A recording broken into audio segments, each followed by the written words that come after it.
So Jason, busy 2022 for you. There were 11 games across 4 international windows. Looking back, how do you assess it? Um, I suppose when we look at the main objective for the international team is player identification. I suppose we could be classed as down the end of the pyramid, the higher number of players.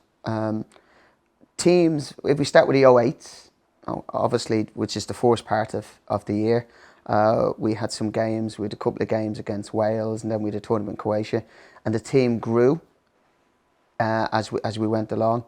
We played a tough Poland team in November, which was 2021, and we had to learn from that experience. And they done better against Wales, and in the tournament they done really well. And they graduated and moved on to win the Victory Shield with Paul for the end of the year, which is great. And then I suppose we started the 09s, the 2009 age group. We started them in June, assessment days camp. And then we had some games already with double header against Poland and a tournament in Croatia. And we're getting to know them, and they look like they're growing as a group as well.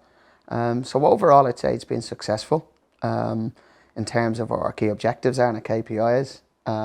Performances are improving, and we are competing with some top nations in Europe. 2 different age groups over the year. When you look back on it, have you got a particular highlight from 2022? I probably think the tournament in Croatia with 3 games in 3 days. Now I know it sounds a lot, and it's not ideal in terms of periodization or football fitness, but we did bring a squad of 24, so everyone got maximum playing time, I suppose. They all started each game, everyone started a game, alternative game, and they got plenty of minutes on the pitch. I think that tournament was very good. That's when I could see the group that went on to Victory Shield with Paul. That's when I could see them really growing as a group. Chemistry was really good together. We started knowing their best positions. They start developing a bond between them, and I can see that group has potential going forward. So highlight for me would have been those 4 games we played in Croatia, how well the group actually done to finish. We just beat by 1 goal for the final, so we finished third in the group, which was a great penalty shootout against Wales, which was exciting. But I'd say that would be the highlight, yes. You talked there about developing players, but it's not just about developing players at this age, it's about developing people too.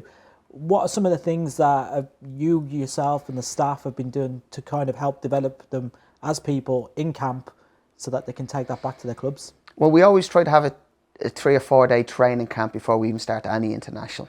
And within the training camp, we try to get across the values of being a good person first and foremost, because it's hard to have a career in football. I mean, it was a 0.002% might have a second contract if they actually sign a first professional contract. So it's quite difficult. So we look at them and give them life skills. So we would cover, we linked with Jigsaw just in terms of their mental health.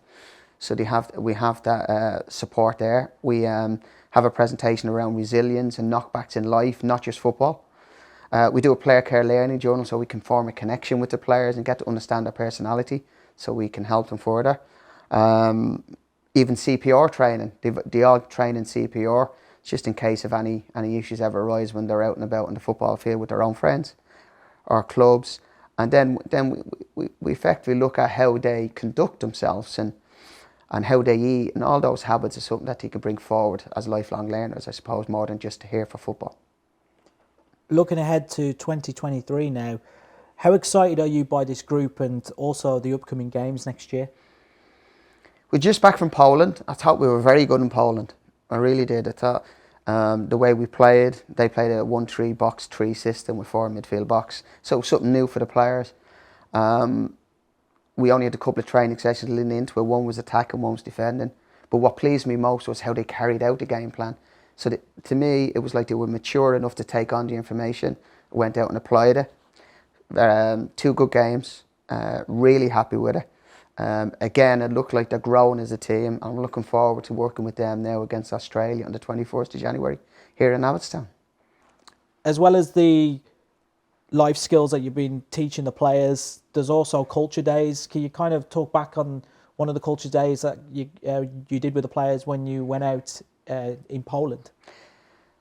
Yeah, so I don't want the kids to come away all the time, 5-6 days intense training all the time. I want them to realise that, you know, they bring their school books to do their own school, but we give them a day off where I'm a firm believer that we need to bring them out and experience different cultures. So what we do is, like when we were in Croatia, for example, we went through the tunnels where the Civil War was.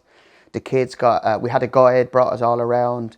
They got to experience what happened during the Civil War and how they were fighting each other and how they were trying to, I suppose, hide and protect their families underground. And then when we went to Poland, we had a guide bring us through 90 kilometers of tunnels. We're 30 meters underground. Unique experience. Still loads of the beds and toilets and tanks all left lying around. And I have to say, in the 16 years I've probably been with the FEI, it's one of the best experiences I've had, and the kids really liked it, really loved it. And it's something that I think we're going to bring forward. So we're playing Wales here as well. We talked about Australia in the one-off game, but we've Wales coming up in March. And as part of the culture day, I'm going to bring them into Kilmainham jail and get them to experience that. Even though we live in Ireland, we still don't go and experience some of our past cultural experiences that we've set up here for people to visit. So I'm going to bring them into Kilmainham jail. We're going to have a look and get a guide to talk us through. And I think it's so important that they do this in every country to go and experience.